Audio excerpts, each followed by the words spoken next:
Coming to you from the great state of Wisconsin, this is a CS27 Studios production. You're listening to the Binary Brothers Podcast featuring Ryan and Clay. It's time now to open your ears and prepare your mind because life's too short to be constrained in black and white. So without further ado, here are your hosts, Ryan and Clay. Hello, welcome to Binary Brothers Podcast. I am your co-host, Clay, and with me is Ryan. Hey there. Always good to be here. Always good to have you. This is episode 10, right? Yeah. Right? Yep, episode 10. 1-0, the big 1-0. Yeah, we're in a double digits now. It's crazy. Except in binary it would be 2. Ooh, yeah, episode Dos. 2. Oh no. That's going to be confusing. What have we done? Oh boy. Maybe we should start stylizing our episode numbers as binary. No. Well, we kind of... That would get ridiculous really quick, though. That's the problem. I thought about it when we first started, but it's not happening. It's not worth it. Yeah. Anyhow, we got a pretty good show. We got a good topic, something that's been in the news quite recently. Although it's been something that's been happening for a long time. Yeah, like it kind of started off I don't know how long ago, but pretty recently, and it's really ramped up, especially the last day or so. Yeah. And that would be big data and the whole Facebook thing and security breaches and how all your information is pretty much out there and there's nothing you can do about it. It belongs to other people now. Yep. All right, good show. See you next time. It's not yours. See you later. We're not going to do any of the other segments we normally do. That's it. No. Everyone has your data. That's the story. Sorry. Spoiler alert. So, I'm not really excited about that, but there's other things I am pretty excited about. What are you excited about, man? Well, let me tell you. So, springtime for me is one of my favorite times of the year. And I say springtime, I mean, it's spring, kind of. It's snowing. It's snowing, spring break. But, this is the time of year when it starts to get warmer out. So, there's that to look forward to. You have... just recently that finished, you had the whole March Madness thing, which even if you're not even remotely interested in college basketball or sports, it's still like a big thing, right? Yeah, like everybody throwing a bracket together. Yeah, everybody fills out the bracket, right? And the people who end up winning those whole bracket pools are people who just flip a coin or don't even know anything, so it really doesn't even matter. Yeah, anyhow. I know there's been people that I know have picked based off of what alumni went to that college, right? Yep. Yeah, it's a crapshoot for the most part.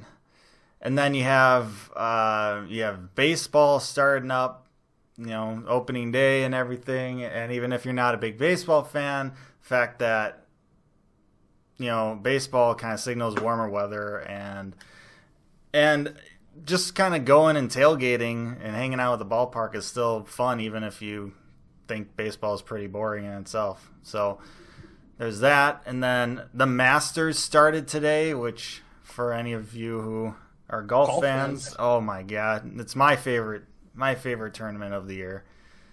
I don't think I've ever watched more than in passing a few minutes of golf, at a store or a bar or something. Yeah, I don't know. Not really my bag.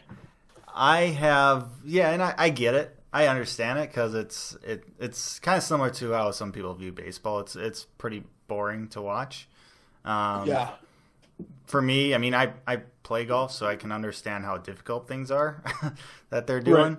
You can appreciate what's happening. I can appreciate it, but I also it's one of those things similar to the Food Network or something like that, where you can have on in the background. It's like one of the perfect background things to have on your TV. Like if you're cleaning or whatever, just having golf on, they're whispering, he's about to, he's stepping over this par putt here, and if you need a good afternoon nap, it's perfect to fall asleep to. It's got a lot of different good qualities to it. Yeah. So, and then I never really thought of it that way. Yeah. Like a nice, like relaxing, maybe background thing. If you're right, like if you sit there and just intently watch it, and like for someone like me that hasn't ever golfed before and can't appreciate it like you do, it could be boring. But I never thought of just putting it on in the background and just being like, oh, okay, something exciting happened in that moment. Every now and then they'll, some guy will make a ridiculous shot, and you're like, oh, whoa, how about that? So, yeah, and then, but speaking of more ridiculously exciting things, the NHL playoffs are starting. Oh, the hockey playoffs are starting. Now, my team's not in it this year for the first time in like a decade, but oh my goodness, if you have never watched playoff hockey, it is unlike anything else. It's ridiculous. Intense. It is like camping. It is intense. I see what you did there. Yeah. So that's really kind of the whole thing I'm excited about right now, is just kind of this part of the year seems to just be where everything's kind of kicking off, and it's all kind of like coming together at a single point in time, and it's just kind of crazy. Yeah, it's funny. It's funny how like spring, the start of spring is kind of that thing for that time for a lot of things. It's, stops, at least where we are, it stops being so cold, the weather stops being so garbage. Hopefully. And then says the guy who woke up to 21 degrees. I know, right? But yeah, like it's funny that the fresh start of, like nature and like the weather and all that stuff coincides with all this cool stuff. For sure. What about you? What are you excited about? Well, just to jump back to like last episode a little bit, I am super excited that I got to go on the vacation I got to go on. Oh yeah. How just was happened. That? It was amazing. I've never been anywhere where there's mountains before. And anywhere. It's just like gorgeous. Like it just seemed like everywhere we went and everywhere we turned, there's just something amazing to look at or do. Like I went in a helicopter for the first time. Sweet. Also, just like all sorts of new experiences. I didn't drive. My wife drove, but she drove through a snowstorm going through mountains between, like Breckenridge and Vail. Okay, so you went deep in there. Oh yeah, it was pretty, like she was it was super intense. Yeah. I was before her and I'm like, but we made it. So I kind of assumed that. I'm here recording. We would have recorded an episode for you guys last week, but I didn't bring my mic, and it just would have been a rough one. But yeah, it was a super good trip. That was exciting. I think like even more so, not more so really, but yeah, almost similar. I'm super excited again about football because practices are starting up again in a week. So official actual practice is starting. We're going to be going twice a week until games start at the end of May. So that's exciting. I'd love to get back into it. Like I said, we've got like almost all of our guys in the O-line returning this year. So good old chemistry. We're going to have fun. We've worked together before. It's going to be a good time. Yeah. So that's what I've got, man. I don't know. On our trip, we streamed a lot of music. I bet. The drive it's a long drive. Drive was like 15 I think the actual drive without like being in rush hour traffic was probably 13, 14 hours. Yeah. I don't know, but we ended up, we had to stop and like sleep. Right. At like a rest stop and like chill out, eat, whatever, switch, all that stuff. But we streamed a lot of music, used up literally all of our data for the month. But that'll happen. I'm super excited, and I've been listening to something that came out towards the tail end of our trip, and it was a new EP by The Weeknd. Oh. Yep. Was it released on The Weeknd? It was not. It was. What is he doing? What is that guy doing? It's a whole thing. He had a mixtape called Thursday. It's a whole no weekend stuff for The Weeknd. That just blows my mind. His new EP, My Dear Melancholy, came out, just was a surprise. I mean, if you follow him on social media, you probably noticed that he's been posting like he's been like posting videos on like Instagram, but none of them had sound, but you could tell he was working on new music. So it was always frustrating because I was expecting every time that one of those came up, I would hit it and expect there to be sound. No sound. Absolutely no hint as to what the feel was going to be or anything. But what a tease. Yeah, but he decided to drop it out of nowhere. He hasn't come out with anything since the tail end of 2016. He's been featured on a couple things, but it's a solid EP, and a friend of mine actually said it reminds him of some of those first mixtapes that he did, which were phenomenal. So if you like The Weeknd, you're really going to like... Well, especially if you like classic Weeknd, you're going to like this new one. It's a bit on the darker, more edgy side, not as upbeat and energetic as like Starboy was. So, going back to his roots. Oh yeah, that's always. What about you, man? It's always fun. I mean, I kind of going back to roots a little bit. Kind of been listening to just kind of a mix of Incubus songs. They're kind of a alternative rock band.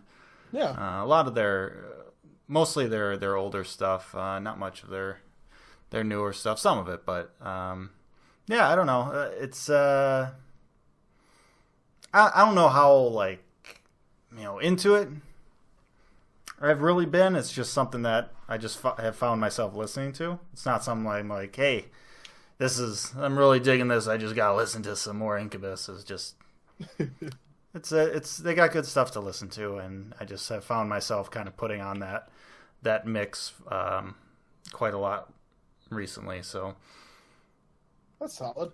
Yeah, for sure. Like Foo Fighters radio. Yeah. On the way back, and Incubus came up a few times. So sure. Pretty solid stuff. Yeah, for sure. I don't know if they have. I think their latest album was released last year.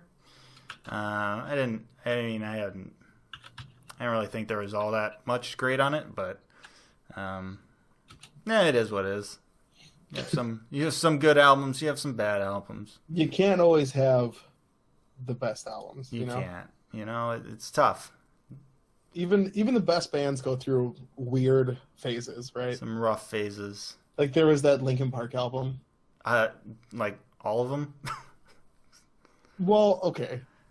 I don't know how you feel. I feel like I like them. I like their earlier stuff. Oh yeah, everyone likes their earlier stuff. Well, there were a couple in the middle, or the more recent ones where they had just weird. And they even like alluded to that. There was like a note in the one album, like in the book for the one album, where they said, "Hey, thanks for sticking with us because we wanted to try something new." Yeah. And whatever. Interesting. Yeah. So everyone can't always make a commercial success. No, I think the last album that I thought there were a couple of decent songs on was probably 1,000 Suns. Yeah. Everything after that was just like, I can't. That was the one where one of their songs was in one of the Transformers movies, right? No, well, maybe. I don't think I've seen all of the Transformer movies, but no. It was before the Transformer movies got like to be too much. Minute to Midnight was had one in the Transformers movie. Okay. I think What I've Done is the song. Yeah, I think so.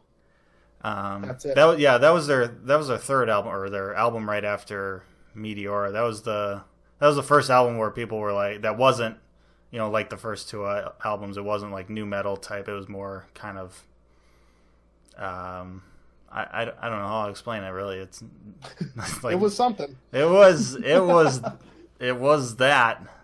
It sure was a thing. It was what it was. Yeah, and then of course the tragic news recently of Chester. Yeah, it's unfortunate. You don't really. It doesn't matter like how much you dislike an album or anything.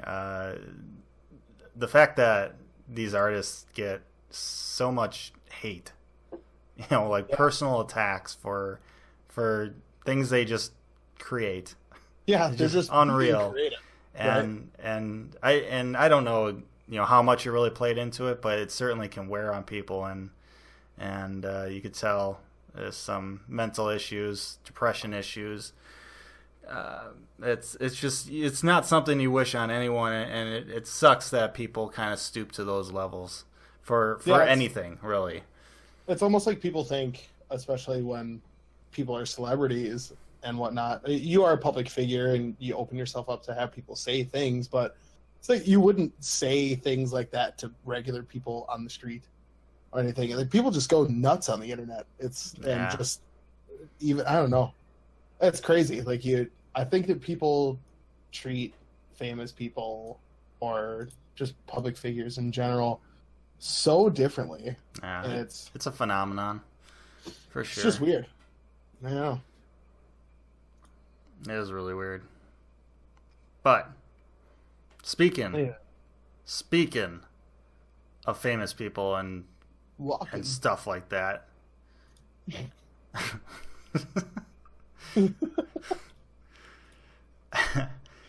We're not going to talk about Christopher Walken. I'm sorry. We're going to talk about fever. You got a fever. Only prescription is more Mark Zuckerberg. And your father hid his watch in the only place he knew they couldn't get to it.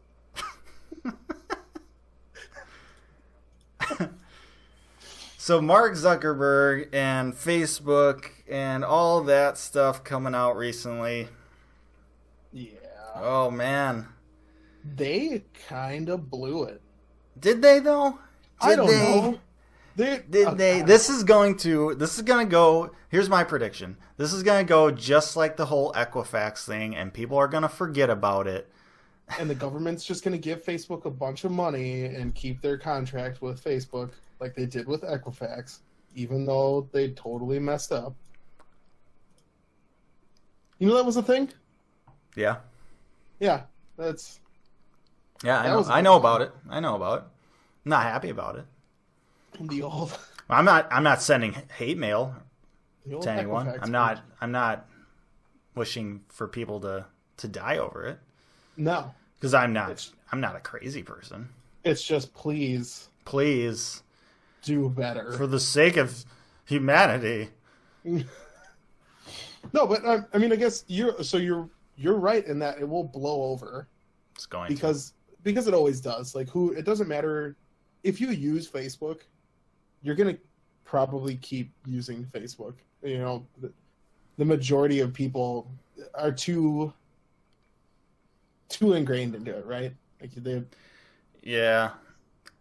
and with the platform basically becoming a cesspool of stuff. I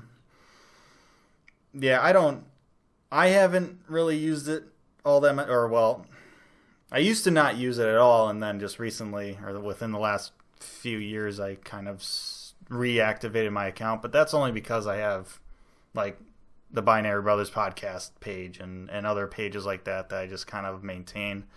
Right. Honestly, though, if I could choose, I would just delete those pages and not even do it. Right. Just get completely off of it. What's the thing is, like, I'm not a person, like, I don't go on Facebook and scroll through my feed. But there's no point anymore. There used to be, when Facebook first came out, back in, like, the late 2000s.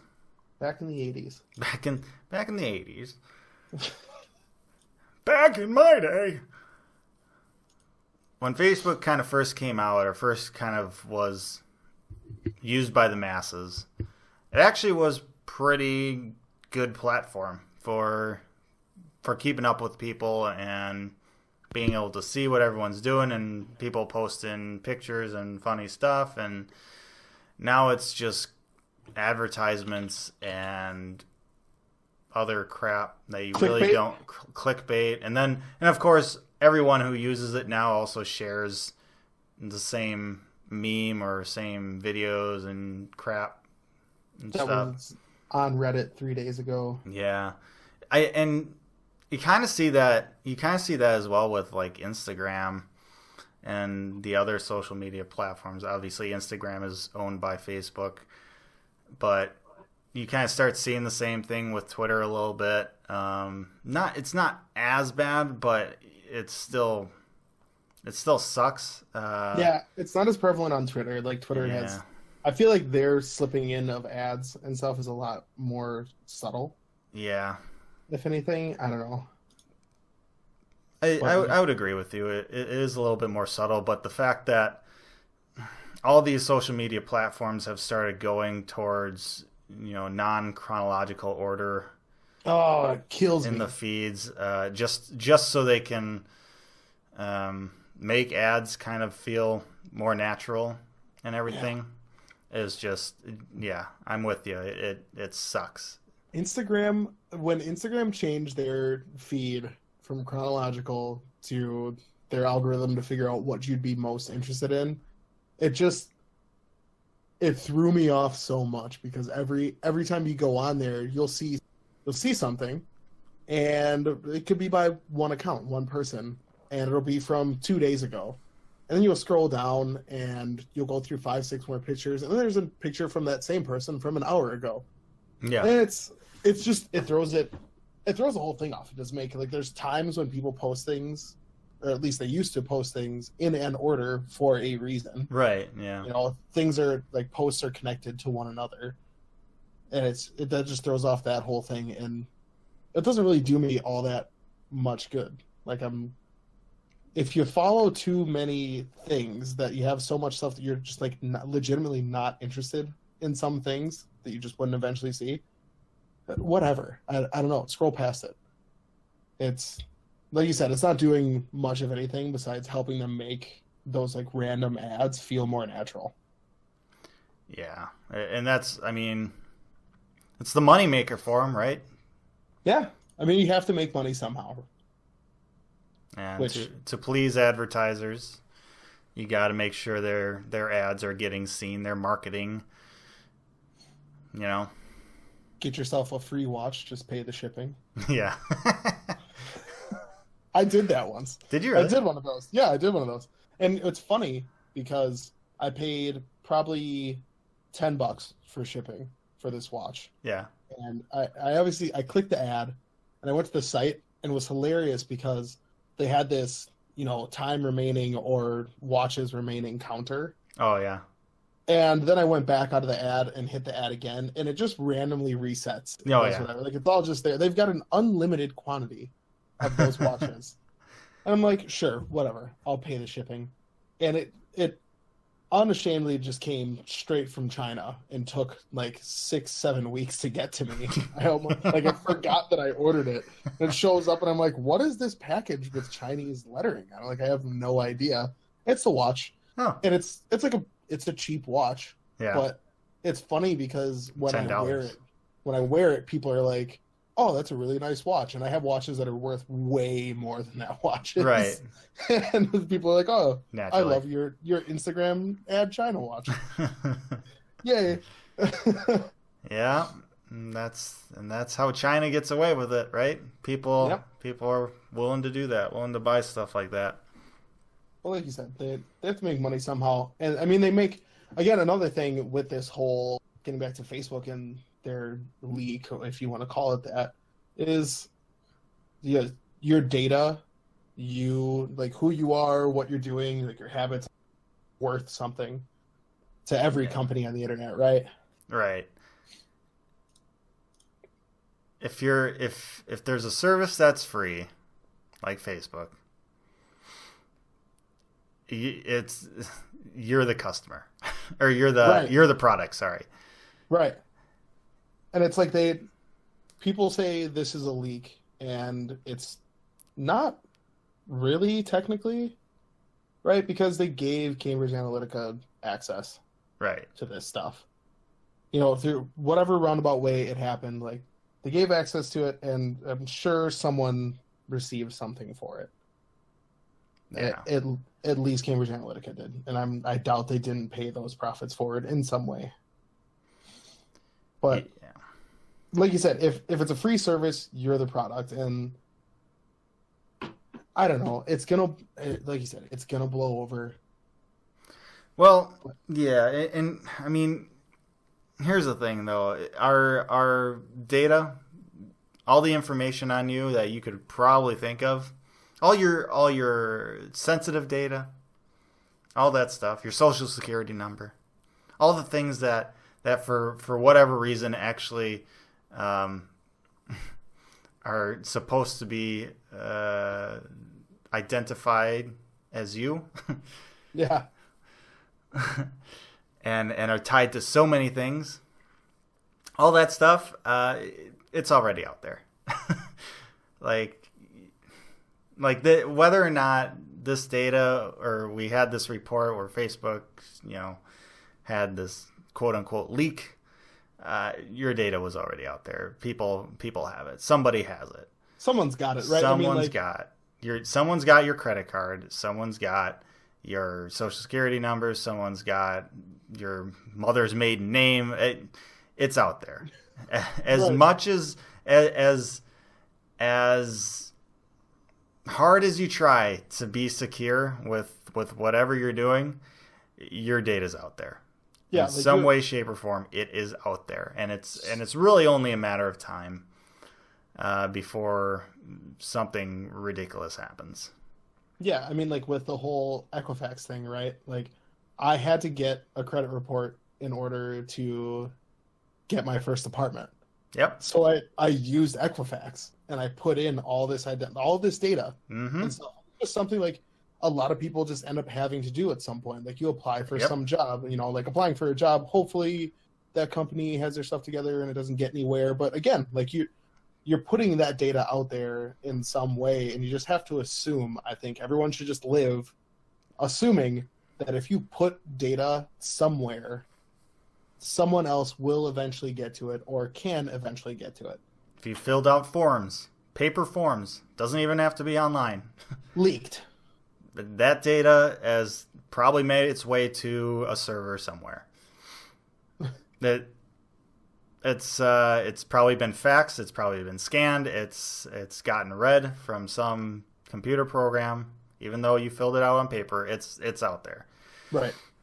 So and anyone who's out there who underestimates any developer. Please don't. So many developers put stupid backdoors into things. Where that's true. Just dumb vulnerabilities that are like for their convenience. Well, either for their convenience or because the company or employer they work for just requires it, and they're willing to take that risk. Yeah. Or maybe the government. You remember the whole Apple thing? Yeah. Right? The iPhone. They wanted everyone to just put that backdoor in every iPhone. It's like if that exists, there's inherent risk. Like there's no such thing as a backdoor. It's an open door. It's just a door. It's just a door for anyone. Anyone can access it. No one complains about having to use the back door on their house or the side. Like, it's a way to get in. That's literally the way I use or get into my house. I use the front door so that I can get to my mail. Same here. That's the only reason I use my front door. Back door is that's it. That's the key right there. Hashtag backdoors for the win. Cue Led Zeppelin's Whole Lot of Love. I want to be your backdoor man. But yeah, I mean, although that is a completely different meeting, but we're not going to talk about that. We're not going to talk about that. Nope. Back to Facebook and data and big data and small data and all the data. Stuff. It's just like you can get at all the things, like Lenovo laptops, right? Like I use a Lenovo for work, and some developer at some point or Lenovo said like there was some backdoor where they could end up getting around the fingerprints. Like if you ever enable the fingerprint scanner on Lenovo's, because they all have them, then like there was a way that they could get in through the fingerprint scanner to then bypass the security to just get into your Windows and get like your regular password or whatever. Just someone's gonna find a way to get to your stuff no matter what. But I think one of the more important things that's kind of coming out of this story, the thing that came out yesterday, is that it was a lot worse than they originally said it was. Right? But, I mean, was it a lot worse? I don't know. I mean, well, here's the deal: is they originally reported, 50 some million people were affected by it, and now they're saying that it's 80 something. And I don't know. I struggle to believe that at the point that they released the 50 some number, that they didn't know that it was more. I don't know. Yeah, it's it's pretty much safe to assume whenever these numbers come out, whether it's 50 or 80 or whatever, it's pretty much safe to assume just assume that basically all the data was taken. A small number of our users were affected. Read, you're all affected. You're all affected. And then there's now wasn't it? I'm trying to remember the article, but was it mostly just the kind of public data, like the data that is basically just being read on the screen of your computer? Well, there were actually like a couple things, right? There was the Cambridge Analytica thing, which I think was basically gotten through people that took quizzes or some polls or whatever. They gave some access to something, right? Sure. That was leaked in a way. But then there's also something else where I was reading an article and I couldn't exactly tell what the setting was, but they said that there was a setting that a lot of people likely had on that allowed some obscure way of searching to be used on Facebook that could expose things like your date of birth, your address, your phone number. But it was things that, like, yeah, you're right. If you had your settings set a certain way, would be exposed anyways. But this search feature of Facebook made it very easy for someone to, like, write a program that would just scrape all that data. Yeah. So, yeah, I mean, it's partially like, what do you expose publicly to people or to the site, to anyone that could search for you? And also, Facebook not taking care of or like being too concerned about. I don't know what the deal was. Like, it was a convenient feature that was, the article said it was useful outside of the US where searching for people by name is difficult because names are ridiculous in some foreign countries. Yeah. Right? Like, yeah, I think we can, if anyone's met anyone from a foreign country or just like seen, names of people from foreign countries, to us as Americans, like, they can be very difficult to type. And I'm sure people in those countries don't want to type a name that has a lot of letters arranged in that way. Either way, it was just a thing that was useful outside of the US, but ended up being a vulnerability, and that made it easy to scrape data. So, I don't know. I struggle with this a little bit because I used to work in a kind of a corporate environment, a big company, Fortune 500 type of company, right. Nowhere near the size of Facebook though. Yeah, but it was a fairly, like, it's a super established company. Like you said, it's a big enough company. Well, and that's what I mean. Like, I know the struggles of trying to uphold security efforts in a large company. Yeah. However, it's not even close to being as large as Facebook. Just the bureaucracy alone and everything, I can't imagine the hoops having to be jumped through for some stuff. And it does not excuse Facebook or any other company for that matter. It's just kind of a thought I have is like, God, I would kind of hate to be a developer trying to put in security measures and projects like that. Right. And have to appease to, board of directors and shareholders who, funny enough, are people like you and me, right? Like, we hate on these CEOs and board directors about trying to get as much money as possible and all the things they do to do that, without realizing that stuff is kind of also because of us, right? As shareholders and 401k and retirement funds. Now it still doesn't excuse them for what they do. They still need to. They still have responsibility for stuff like that. Yeah. But there's it's a little bit more of a gray area than you might kind of initially think. Yeah, it's definitely super difficult for a company that's as big as Facebook. I think no matter what size your company is, right? I think it's a thing that they always have to worry about, and oh yeah, it can take a lot of time and resources to put together a team that is just worried about, like, it's hard enough, at a small company, just doing whatever development you're doing to keep track of all the moving parts. Yeah. I think just to make the site work the way everyone wants it to work. Like if it's a client-driven site where everything is customizable and it's all like one code base and you have to like make it all work together, that's hard to keep track of all that. Or like even if you're Facebook and you're deciding what features exist, still a lot of moving parts. Throw on top of that making sure that it's all secure and every piece of that is secure and not exploitable in some way.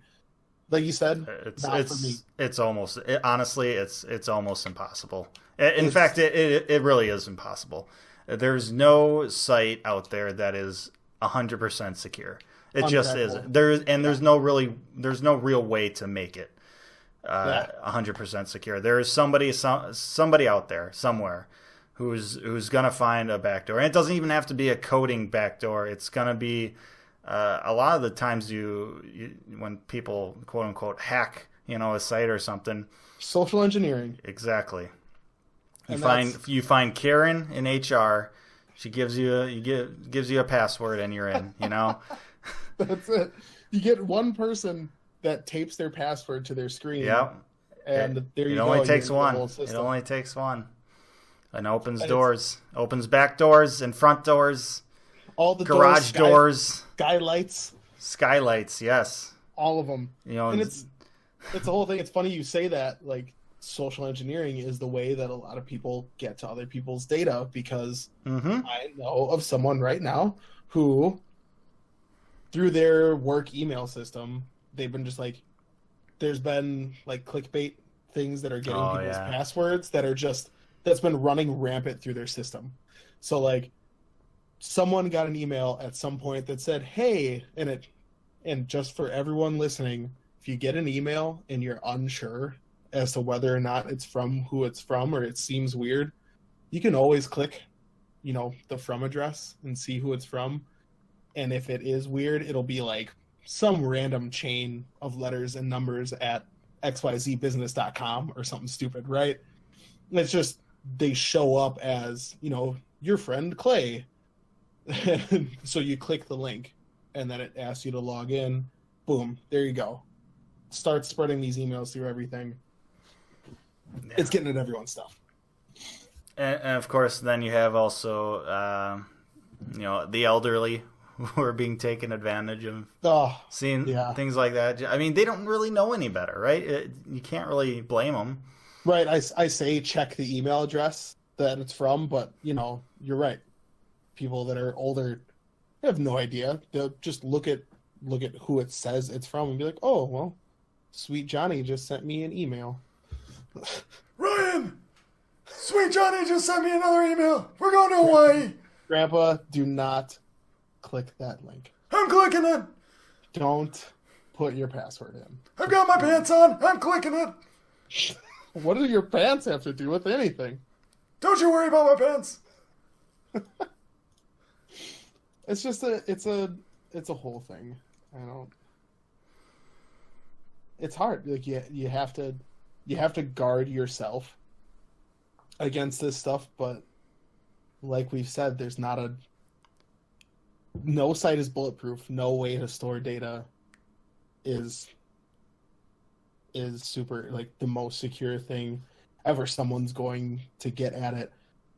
And like, these companies have responsibilities, I think, is I kind of want to get at and drive across here, is I think these companies have responsibilities, and yes, we've said it's hard, but you have to make a real good attempt, and you have to be transparent with your users, I think, when things go wrong. Like when the Equifax stuff happened, they were not transparent immediately, and even when it happened, they kind of like tried to loophole people into like signing that non-arbitration, right, or forcing them into arbitration or something. Like, when they signed up for their data protection for the next year for free. So I think it's just like transparency, responsibility, taking ownership of what's happened. Like, yeah, you messed up, but I don't know. Be good about it. Yeah. I think a good first start would be actually holding companies accountable for things like this. Yeah. And not letting them off scot-free. That would be a good first start. I think if we as users, we as people that are, the consumers of all these things, take the step to, be heard and to voice our frustration with things like this, and hold these companies accountable, it'll force them and other companies to start holding themselves accountable for this stuff. Which gets me thinking now. I mean, should we pull our page off Facebook? Should we do it? People have done it. I don't think I wouldn't be mad about it. I mean, honestly, like I said, I don't go on Facebook that much. I don't know how much activity we've been having there. I doubt we get a whole lot at all. I think it was, honestly, the biggest part was just kind of sharing it to people, getting people to know about it, and then some exposure. Exposure. We did it for the exposure, man. We didn't sell out. We didn't sell out. No, I think that's really it. I don't think anybody really. I mean, we post these episodes on YouTube. Post it on. Obviously, it's on SoundCloud. That's where we host all of our audio. Yep. And that gets fed through all the different podcast apps and everything else through iTunes and all that stuff. Just from that alone. So I mean, we certainly don't need it.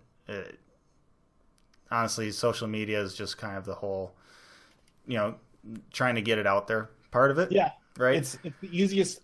Social media is the easiest way to let people know. We can let as many people we know, like, by word of mouth, but it's easy to blast out a tweet or a Facebook post or anything. I think we tweet from our official account most of our episodes, linked to like the YouTube posting of it. Well, yeah, I mean, because YouTube is the best or the easiest link to really do, because there's so many podcast apps.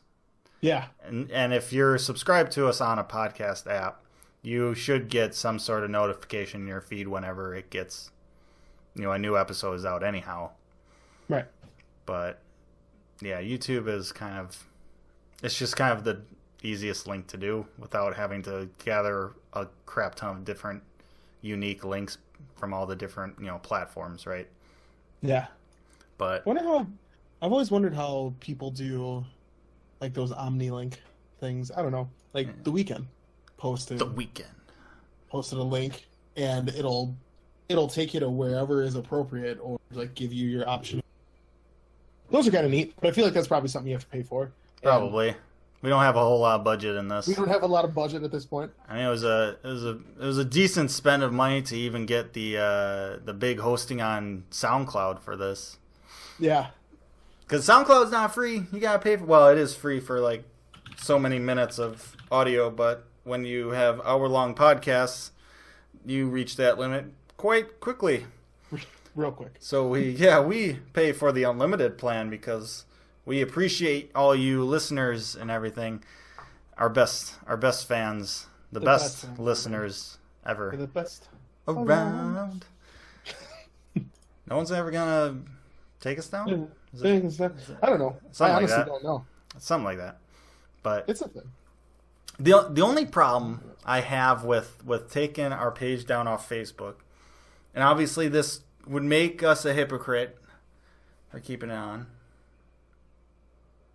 is the fact that our outro recording, the guy says you can find us on Facebook, and I don't feel like having that re-recorded. Yeah. It's just an inconvenience. It's not convenient. Yeah. Maybe we just hold Facebook accountable. Can we just do whatever's convenient for us, though? I think convenience. I don't want to to protest. It's not convenient. You have to go out and meet. Go outside. Ugh. In this weather. Ugh. We said spring is just starting. You're right. Maybe if it was summer, hell yeah, protest. Yeah, maybe. Yeah, do that. I probably get halfway to the protest, find a bar and some outside seating, and just kind of drink though. This looks nice. Yeah.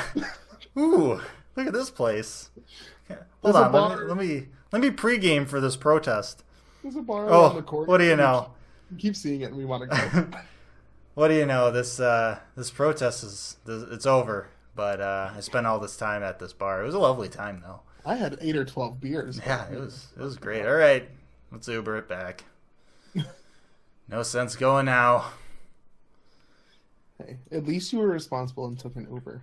Well, naturally, right? I just remember your Ubers from the night we talked about starting this thing. Oh, what happened? I'm trying to remember that now. Well, you said you ordered one. Oh yeah. And then it was on its way, but then it never. It kept getting farther and farther away. Yeah, and then you ordered another one, and I canceled that one, ordered another one, and then that one just didn't come. Picked I'm up on my fourth Uber. I swear I'll be at the bar soon. This was the night that we were like, should we start this podcast? Should we do a podcast? Yeah. Let's meet at a bar and discuss it. Like all good, entrepreneurs and startups and do at the beginning. They all start at a bar with a couple drinks, maybe a few tacos. Oh, the good ones do, that's for sure. And yeah, my Uber, or my couple of Ubers, it was disappointing for a while there. This podcast almost didn't happen because of it. Because of the terrible Ubers. It was a rough time. The struggle was real. Yeah. But look at us now. Look at us now. Episode 10. Episode 10 or 2. If you're whichever, however you read it. If you're binary or whatever, doesn't matter. We're not binary people. Whatever, dude. I was trying to look up how much my data is worth.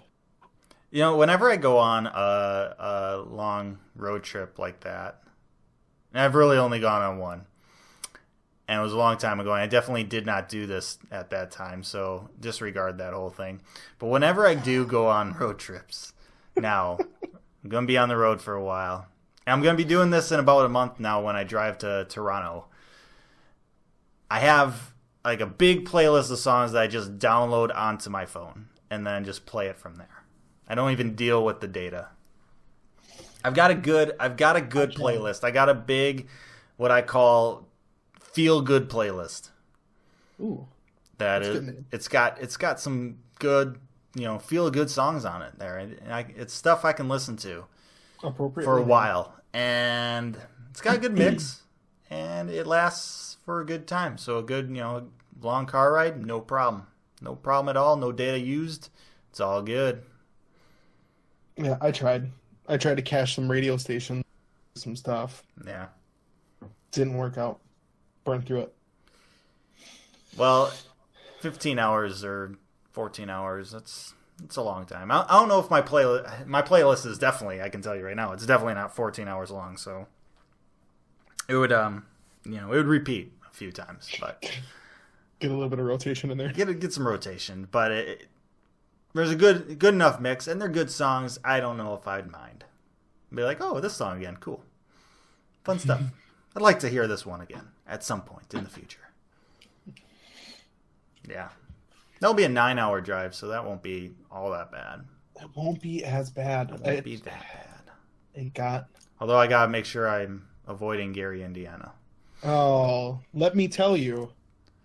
Everyone was right about Nebraska. Yes. I told you. It's the worst. It's the worst. I'm sorry, listeners. If you're from Nebraska, I'm sorry. The worst to drive through. It is literally the worst state to drive through. Oh, God, especially this time of year. And I've only driven it this time of year. So I have nothing to compare it to. But especially this time of year. It was just nothing. Just bad. So much. So much nothing. Did you hit a snowstorm when you were going through it? No. You know what's funny? Oh, you had it lucky. The only time we drove where there was snow was when it was the most dangerous. Oh, you got snow in the mountains? Yeah. Oh my goodness. So I went to Colorado back in January, and that was my first time in Colorado and in the Rocky Mountains there. Thankfully, whenever we had to drive through the mountain pass, it was a beautiful day. It was sunny. It was like 40 degrees. It was nice. Oh no. Yeah. Nope. I didn't have to deal with those sick conditions. But I remember driving through it and the windy roads and everything, and I'm like, oh my God.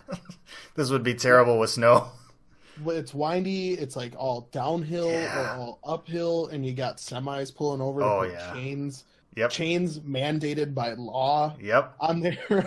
On their cars. We drove past someone at some point that apparently had no traction or ran into someone or something because they were trying to drive somewhere, but they couldn't like go to the side, and they were going in reverse. Oh. It was the weirdest. They were going in reverse. Apparently, that was the only way they had traction because I saw them try to go forward and it just wasn't working. So they went in reverse to try and get over to the side. I was just like, no one wants to be that car. Oh man! Shout out to my wife for doing that drive and no kidding, no kidding. That was fantastic. Although the views are worth it though. My goodness. Oh, they were killer. Unreal. And you think about all the people who just live there all the time and take it for granted. You're just like, oh my God, this is like a Bob Ross painting. Yeah, our helicopter pilot was all. We asked him, I don't know how he liked it here. He's like, oh, it's okay. It's okay, yeah. Because he like grew up actually like in the mountains. Oh like, yeah. So he was all like, yeah, it's okay here, but it's a lot cooler over there. I'm like, geez, people live here and are just completely jaded to the fact that there's just 9,000, 10,000 foot tall mountain. Yeah. Just this mountain's only 10,000 feet. Not that great. There's a couple over there that are near 15. Those are pretty cool. These ones are boring. There's the mountains again. Oh my God. Yeah, it is. Oh my God. That was beautiful. Absolutely gorgeous. Ridiculous. But, yeah. Oh. It's a big data. tangent. It was a tangent. But we did it. I think we did it. I think we did it. Like, not only the tangent, but I think the episode as well. I mean, we have about, I would say about 6-7 minutes if we really want to. I don't know how much more we have to say. I don't know. I think we kind of said it. I think our listeners would probably agree. I mean, we did it, right? Like here's the too long didn't read of the episode. Everyone, if you put your data anywhere, someone else likely has it or can get to it. And if we want to do anything about this whole Facebook leaking or how companies are using our data, we need to just stand up, walk outside, do not stop at the bar. I really want just one, just for one. Just swing by one drink. Do they have a drive-through window? The bar, the old to-go cup from the bar. No, sir. It's okay. I'm not driving. My friend is. No, we're just walking through. Yeah, just I don't know. Maybe we try and hold companies accountable for things like this and voice your opinions. That's what we can do as users. Yeah, it starts with holding people holding companies accountable, and also holding our government accountable, because ultimately it's a lot of stuff comes into their hands. Yeah, right? I mean, with anything with like laws and regulations. Yeah. How companies are allowed to use our data, stuff like that. Yeah. There's a lot of ways to get involved with it. You know, if you are really fired up about what's happened and we kind of don't want to let things like this keep happening. There's a lot of ways to try and do your part. Absolutely. So, I think that's it for episode 10, episode 10, dose. Episode 2. Yeah, whatever you call it. Thanks for listening, everybody. Big data. Yeah, absolutely. Thanks for listening. Keep your data safe. Use unique passwords. Use passphrases. Yes. Don't worry about all those different freaking ridiculous characters and stuff like that. It's not. You got floating. You got floating red llama. Yeah. That's more secure than half the things that websites require you to put. Yep. Just make sure it's long. It's something you remember because you don't want to have to write it down on a freaking post-it note on your computer. It's got to be something you remember, but passphrases are good because they're easy to remember and they're long enough that it's going to take quite a while for any brute force try to attack to decode it. So do that. You can add up whatever else you want to it, but yeah, just be careful. Your data is already probably out there, but